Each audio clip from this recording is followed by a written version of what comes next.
In this video tutorial, you'll learn how to trash templates in Elementor.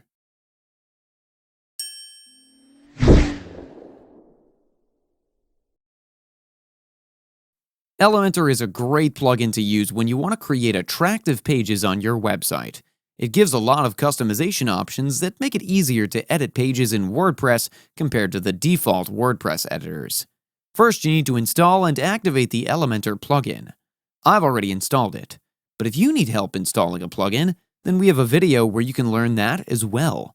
I'll link it in the description below, or you can also click on the eye icon on the top right corner of your screen to view the video.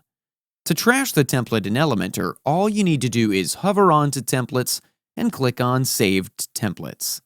Here you can move any of these saved templates to trash by clicking on their respective trash link like this.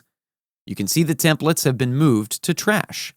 Now you can restore these templates from trash, or they'll be deleted permanently after a few days. You can even delete these templates permanently for now as well if you don't need them anymore.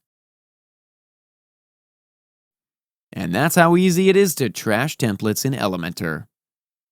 That's it for today's video. If you have any questions or comments, please leave them in the comments section below. And if you like this video, please click on the like button. If you're new to our channel, hit the subscribe button and tap the bell icon so that you don't miss any of our future videos. Thanks for watching. We'll see you at the next one.